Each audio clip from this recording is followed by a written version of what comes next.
on the entire world, and then put their hands behind their back and just whistled the whole time. Just whistling along as we all suffered from, well, COVID-19. Or at least the unhealthy of us. A single one of the framers of our Constitution, and not a single one of the great thinkers, philosophers, scholars that they cite supported government by judiciary. Do you know what we have in the United States today? A post-constitutional government by judiciary. That's what we have. That makes it a judicial tyranny. Hey, and shout out to my man Zoloff. He says, none stop, liberal. Fuck around, find out. Because no less than Montesquieu, who was very, very important to the framers of the Constitution, 3 branches of government, and you know the 3, he made the point that should one or the other of the branches combine, you have tyranny. Yep. And that's kind of what's going on right now. It kind of seems like the legislative and the judicial branch has combined together to go against the executive branch. And that is tyranny. What these Dems are standing on. So like I said, you know, every time you tell a Dem no, what are they going to hit you with, guys? Oh, it was a huge movie. It was the lead. No.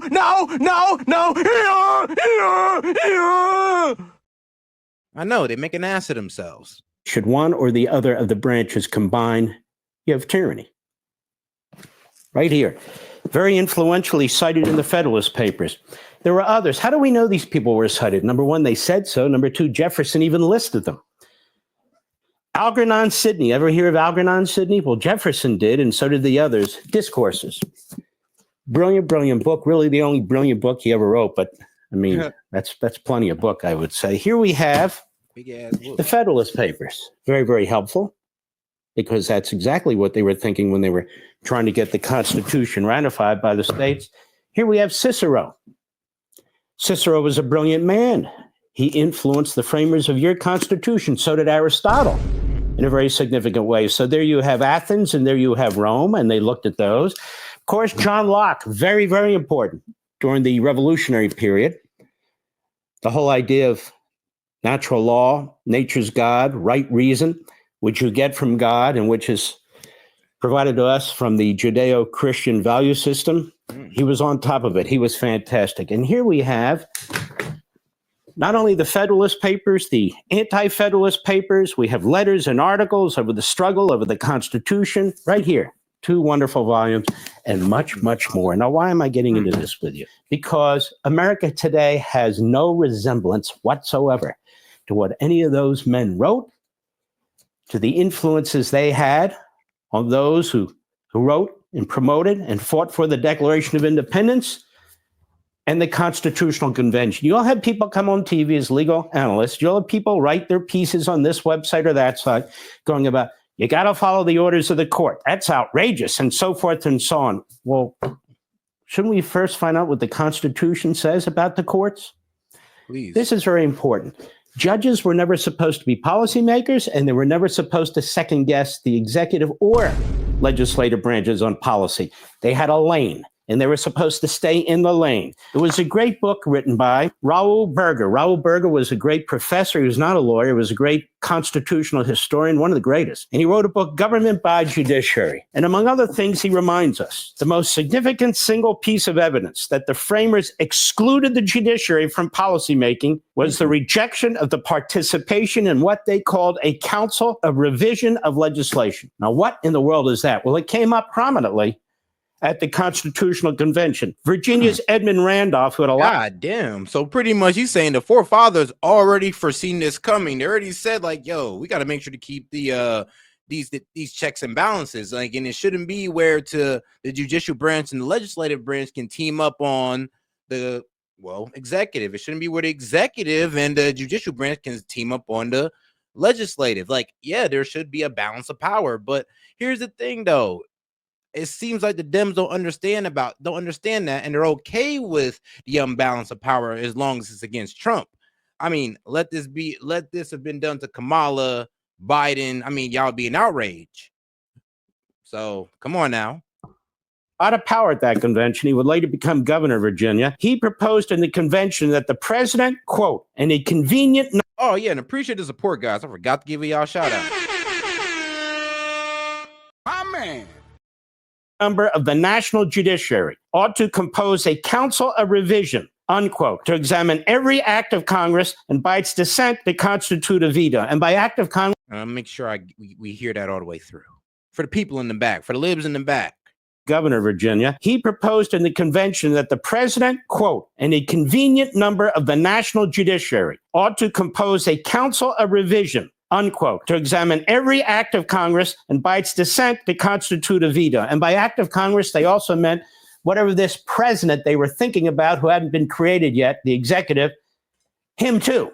Now, James Wilson, another very prominent founder from Pennsylvania, delegate, he would become a justice of the Supreme Court, and later he was broke and he owed debt, so he went to debtor's prison, just as a side point, but he's a brilliant man. He wrote, laws may be unjust, may be unwise, may be dangerous, may be destructive, and yet be not so unconstitutional as justify the judges in refusing to give them effect. Let them have a share in the revisionary power in order to counterattack the improper views of the legislature. In other words, he says, judges, you have a lane, and your so-called judicial review is about who has power, but it's not about making decisions about fine points of public policy. That's what I'm saying. Like, the judiciary branch is supposed to be like a referee. It's like they look over the rules of the Constitution. They'd be like, all right, you're good.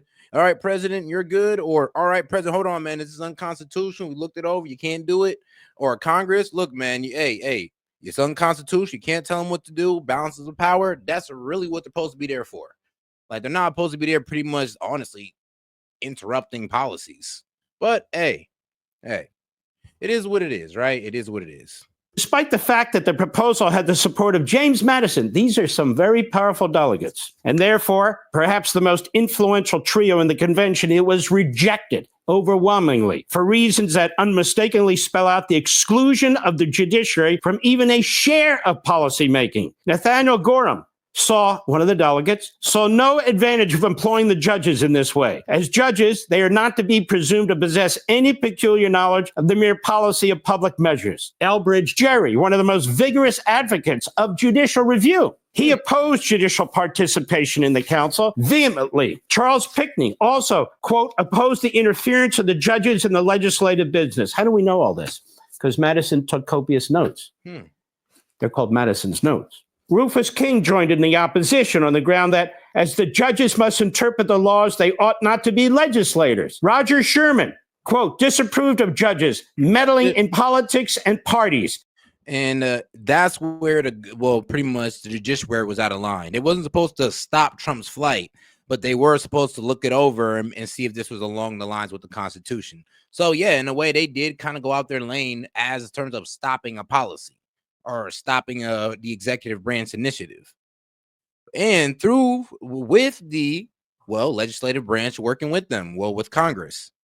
It is reasonable to infer that John Dickinson, this is him writing, delegate from Pennsylvania, Dickinson, you may have heard of the college, expressed a widely shared view in cautioning that judiciary of Oregon became by degrees the lawgivers. Plainly, the framers refused to make the judiciary lawgivers, even to the extent of allowing them to share in the legislative making of the law. They said no, let alone finally to decide on the policy, an exclusive legislative function. That is, you in the courts, even you in the Supreme Court, you don't get to make the final decision on policy. They drew a line between the judicial reviewing function, that is, policing grants of power, to ensure that there would be no encroachments beyond the grants. In other words, to make sure the three branches stayed in their lanes. Yep. And legislative policy making within those bounds. No, court, you don't get to go into the legislative policy making into the executive branch. That's none of your damn business. Dangerous and destructive as such policies may be, quote unquote. Because, we voted for who we vote for? The president. It is a bit wild that, like I said, the Supreme Court can stop what the executive branch is doing. Like I said, it's not in their lane. And as long as the president is abiding by the Constitution and the law through the Aliens Enemy Act, he should be in good standing. And the process should not be held up. Now, like I said, if they want to sit there and review it, that's fine. But you can't. But once you guys come to that conclusion, then you can stop the deportations. You just can't stop them like right now and then say, oh, yeah, wait, pause until we're done. Yeah, they're out of their lane. quote, they were yet to be the exclusive province of the legislature and eventually the executive when they created it. That is the inescapable inference from the facts and fortified by other historical information as well. I mean, all over the place throughout history, what the courts are doing today is tyrannical by any definition of the word. It's anti-constitutional and thus unconstitutional. So when you have former federal prosecutors and others on other channels and so forth getting up and saying, the president's defying an order. He is, or he's not. But they don't ask the first question. Where did the court get this authority in the first place? Well, they got it from Congress, who wrote the law. That's not what the framers thought. Congress doesn't have the power to do this either. They can write a law, but they have to stay in their lane. Yeah. They have to stay in their lane too. Congress isn't a legislative branch created by the framers that's free to get involved in anything they want. And just because they pass a law, they can encroach the executive branch's authority and so forth and so on. I'm getting back to the text of the Constitution, to what the framers wrote, not what has transpired today. So I wanted to point that out. Now, birthright citizenship is back. I've discussed this, 412 times over the course of the years I've been here. For 20 years on radio, I've written about it. And yet we still have reporters who don't know what they're talking about, either by ignorance or on purpose. One reporter the other day said, birthright citizenship is in the Constitution, the 14th Amendment. No, it's not. Not in the least. It never has been. Our friend Hans von Spakovsky over at the Heritage Foundation, he's pointed out, as I've pointed out, as so many others have pointed out, he says, what's the citizenship status of children of illegal aliens? What is it? Well, no court has ever ruled that they're citizens. No court. He goes on, the 14th Amendment. Critics claim that anyone born in the... we kind of just said they are without a court. It's kind of, they just made the argument and all of a sudden now they're citizens. But yeah, he's right. In the Constitution, they never said that, oh, well, just because you came over, just because you're a child of an illegal immigrant who was born on American soil, like, we never said that that's a citizen. It was never written. The United States is automatically a U.S. citizen, even if their parents are here illegally, but it ignores the text and legislative history of the 14th Amendment, which was ratified in 1868 to extend citizenship to freed slaves and their children. The 14th Amendment doesn't say that all persons born in the United States are citizens. I think that if that's what Congress meant, and if that's what the ratifiers meant, they would have said that. They never said that. It says that all persons born or naturalized in the United States and subject to the jurisdiction. Let's be real. If the forefathers meant that, yeah, they would have wrote that down. I mean, bro, people back in the day write way better than people of today. It's kind of crazy, but look at where we're at. I mean, you could look at how people were writing, like, I would say what? Bro, back in the 20s and 30s, people were writing way better than we do today. So trust me, if they'd have meant it, they'd have wrote it out in a paragraph on how much they meant it. Fiction thereof. You don't... Because, man, there were some wordy people back then. Subject yourself to the jurisdiction of the United States by walking into the United States as a non-citizen saying, I'm here. That's not how it works. That sentence is critical. Conditional phrase. It's conveniently ignored or misrepresented by advocates of birthright citizenship. Critics erroneously believe that anyone present in the United States has subjected himself to the jurisdiction of the United States, would extend citizenship to the children of tourists and diplomats and illegal aliens alike. That's not what they did in 1868. There is absolutely not a word anywhere in any document, in any transcript, that even crossed their minds. It was so preposterous. That's not what that qualifying phrase means, the jurisdiction thereof. Its original meaning refers to the political allegiance of an individual and the jurisdiction that a foreign government has over the individual, not the legal jurisdiction, because you can have foreigners in the country who violate the law and you prosecute them. Does that make them citizens?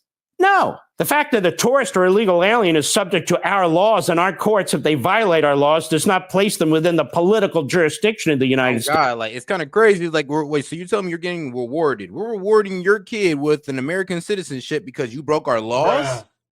Like, tell me, where in the world does that make sense to you guys? Now, really think about what you guys are saying here.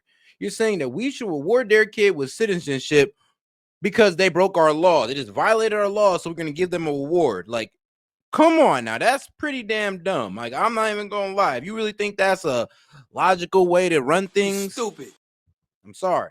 States, as the phrase was defined by the framers of the 14th Amendment. The amendment's language was derived from the 1866 Civil Rights Act, which provided that all persons born in the United States and not subject to any foreign power would be considered citizens. Senator Lyman Trumbull, a key figure in the adoption of the 14th Amendment, said that, quote, subject to the jurisdiction of the United States included not owing allegiance to any other country. Now, you have to have absolute allegiance to the United States, one political entity, the United States, and that's that. Even in a case called U.S. versus Wong Kim Ark, which all the birthright citizenship acolytes repeat. It was 1898. It was a case, it's often cited by the birthright supporters. Due to its overbroad language, the court only held that a child born of lawful permanent residence was a U.S. citizen. That's a far cry from saying that a child born of individuals who are illegally must be considered a U.S. citizen. But even in that case, that's not what the Constitution says. So the United States Supreme Court today is free to reject this 1898 decision, but certainly it can't argue that there's precedent for illegal aliens, that is, their children, having birthright citizenship, because no Supreme Court has ruled that. The State Department has erroneously interpreted that statute. A statute, 18 U.S.C. section 1401, to confer citizenship on illegal alien children. So this was done by a bureaucracy. This was done by a fiat. It was never done by federal law. The federal law doesn't help the birthright citizenship crowd, because Congress never conferred birthright citizenship on the children of illegal alien. Never. And so the problem is the Supreme Court has a Chief Justice who looks at the pages of the New York Times as much as he looks at the pages of the Constitution, and an Associate Chief Justice in Barnett who does the same thing. I mean, maybe they can say everybody's grandfathered in, and from this point forward or a certain point forward, we're actually going to uphold the Constitution and so forth. I don't know. We'll see. Next issue. I'm on the move. Harvard University, or maybe it's called Harvard College, they say we have an absolute right to discriminate against Jews and discriminate against anybody else. Anti-Semitism is flourishing. DEI is flourishing, which is racist in every respect. It's backdoor affirmative action. And so we consider this to be academic freedom. And I wanted you to know something about Harvard. Harvard has a long history of Jew hatred. Now, this may come as a surprise to you and to many Jews who attend Harvard. I want you to listen to this. We've talked about this somewhat before. The David S. Wyman Institute for Holocaust Studies, Stephen Norwood, professor of history and Judaic studies at the University of Oklahoma. The Harvard University administration during the 1930s, led by President James Conant, ignored numerous opportunities to take a principled stand against the Hitler regime and the anti-Semitic outrages it perpetrated, and contributed to Nazi Germany's efforts to improve its image in the West. The administration's lack of concern about Nazi anti-Semitism was shared by many influential Harvard alumni and students. A faculty panel that supervised a mock trial of Hitler in 1934 ruled that Hitler's anti-Jewish actions were irrelevant to the debate. Nazi leaders were warmly welcomed to the Harvard campus and invited to prestigious social events as the Harvard administration strove to build friendly relations with thoroughly Nazified universities in Germany. And by doing so, you know what? I mean, I almost want to be in that debate, like not be in it, but be on the sideline. Like, hold on, what was y'all saying? What could have possibly been said at that time? But then back in the day, I mean, well, let's say this. I'll say the Nazis weren't, the Nazis of World War II at that time. Harvard's administration and many of its student leaders offered important encouragement to the Hitler regime as it intensified its persecution of the Jews and strengthened its armed forces. Wow. Well, the modern day Nazis, Hamas, Islamic Jihad, Qatar, countries and individuals and groups like that, Harvard has a liking to them too. They're not the only ones, of course. There's Princeton and Yale, the Ivy Leagues, President Conant's insistence on treating Nazi academics as part of the learned world and his reluctance to offer faculty positions to prominent Jewish refugee scholars was shaped in part by his own anti-Semitic prejudices. When the DuPont Corporation sought his advice about hiring a German Jewish scientist who had fled the Nazis, President Conant urged it not to employ him, noting that he was, quote, very definitely of the Jewish type. Very heavy. Goes on and on and on. Weak. Like, God damn it. God damn. Oh, bro. It's almost like reading old racism about black people. It's like, God damn, yeah, y'all was really that on it with these Jewish people. Y'all was really on it with them. Harvard has a long and storied history. Never understood like white people being racist towards Jews. Never understood it since they're both white. But I would have to hear the arguments for myself. Like, why do y'all hate them? Like, I don't get it. Aren't y'all both white? Footsie with Hitler and the Nazis and so forth and so on. It's incredible. And I want to end my opening statement tonight with one more issue. We have a person by the name of Garcia. The Democrats have taken a liking to Garcia. Garcia, they say his home is in Maryland, when obviously under federal immigration law, I thought they believed in following the law. His home is in El Salvador. He came to the United States illegally over and over and over again, but he was welcomed apparently in the state of Maryland. And got a home there, and he beat the hell out of his wife. Ooh. Excuse me? It's a wife beater. Right here. Oh, this man wild. Hey, he got the written petition for a protected order. Oh, bro, this man is different. Hey, yo, in her handwriting and everything. Yup, there it is, guys. The paper that this man is a woman beater, wife beater, and MS-13 gang member. Now, this paper doesn't prove that, but it does prove the last two. I want to thank Bill Malugin and Fox. Somehow the New York Times and the Washington Post missed it. Somehow CNN and MSNBC, NBC, ABC, and CBS missed it. Somehow AP and Reuters missed it. Somehow the Democrats in Congress missed it, but they don't much care. That's right. This is a public record. With all the billions spent on media around this country, and all the opposition research and other research done, it was left to Fox and Bill Malugin. And this is in her own handwriting, ladies and gentlemen. Sentence after sentence about her beloved husband, the Marylander, beat the... Let me see. I told him to give me his card to pay. He got angry and started insulting me. Only put a few off gas and leaving there. Oh, okay. Only put a few dollars out for gas once leaving there. He pulled out like crazy. I started recording because I can't read the rest of it. But all right, kind of sounds like it's just a drawn out story of how he got to whooping her ass. The crap out of her on more than one occasion. And so there we have Chris Van Hollen, who attacks the Jews in Israel, who attacks Netanyahu. There he is in El Salvador. What is he doing in El Salvador? Thanking them for taking criminals off our streets? No, he wants to meet with Mr. Garcia. He meets with him. They have a nice drink. They have lunch. He's very concerned about him, puts his arm around him. So I think it can finally be said that the Democrat Party not only doesn't give a damn about hundreds of thousands of women who've been sold into sex slavery thanks to their border policies, or 325,000 unaccompanied minors who are still unaccounted for as this administration is desperately trying to find them. They care about Mr. Garcia, a wife beater, an MS-13 member. They say not. Courts say yes. Who are we to believe? The media that lied about Biden and everything else? No, we don't believe them. So they have their new superstar, their new symbol, Mr. Garcia, wife beater.